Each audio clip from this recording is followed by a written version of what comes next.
Hola, bienvenue sur ma chaîne. Aujourd'hui, nous allons aborder un sujet crucial. Sous-coté par les débutants et redouté par les experts, nous allons voir comment l'aspect psychologique et le FOMO entrent en jeu dans le trading. Si tu souhaites améliorer ton trading et éviter ces erreurs, reste avec moi. Je t'explique. Qu'est-ce que le FOMO? Fear of missing out. C'est l'anxiété ou la peur de rater une opportunité. Elle arrive très fréquemment en trading si on n'est pas préparé mentalement, dû à une forte volatilité ou lorsque les prix bougent rapidement.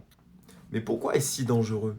Le FOMO poussera à des décisions impulsives, sous le coup de l'émotion, plutôt qu'à une analyse rationnelle. D'où l'importance d'avoir une stratégie solide et claire en trading, afin de ne pas se laisser manipuler ni influencer. Voici quelques petits points que je vais te partager afin de t'aider à inhiber le FOMO. Premièrement, accepte tes pertes. Tout le monde perd et ça fait partie du jeu. Deuxièmement, sois discipliné. Reste fidèle à ta stratégie et attends tes confirmations. Petite anecdote, je vais te raconter comment le FOMO a changé mon trading, en bien sûr, et comment j'ai supprimé tous ces groupes toxiques que je suivais à mes débuts. Un après-midi, dans le groupe que je suivais, un message arrive prévoyant la chute d'un indice.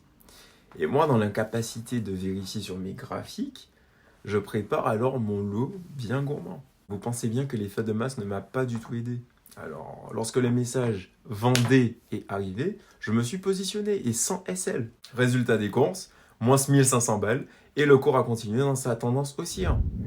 Ce jour-là, je me suis pris une tape et je me suis juré de ne plus jamais suivre des signaux sans que je n'ai eu mes confirmations. Alors le soir, je me suis posé et j'ai vérifié sur mon graphique si j'aurais pris cette position vendeuse. Et il s'avère que non, je ne l'aurais jamais prise, car mes confirmations n'étaient pas présentes. Conclusion, ne vous précipitez jamais. Si vous n'êtes pas dans la capacité de vérifier l'information ou d'analyser votre graphique avec vos confirmations, passez votre tour. Ne vous laissez pas manipuler ou avoir par l'effet de masse. Des opportunités, il y en a des tonnes, ok ? C'est pas grave. Un trade de raté, ce n'est pas la fin du monde. Troisièmement, la patience. Attends les bonnes opportunités plutôt que de vouloir entrer n'importe où, n'importe comment. Mais alors, comment gérer le FOMO? Fear of missing out, la peur de rater une opportunité. Premièrement, la planification. Avant de rentrer dans un trade, définis clairement tes limites et tes objectifs. Savoir quand rentrer et quand sortir. Deuxièmement, entraîne-toi à faire des exercices de respiration. On va pas se mentir, il y a de l'argent en jeu. Alors, après quelques SL, tu peux vite devenir dépressif si tu n'es pas préparé mentalement. Tu peux faire de la méditation ou mettre des musiques apaisantes en fond sonore, comme moi je fais par exemple, je mets de la musique classique. Ça m'aide à rester zen et avec des huiles essentielles. Voilà, un environnement sain.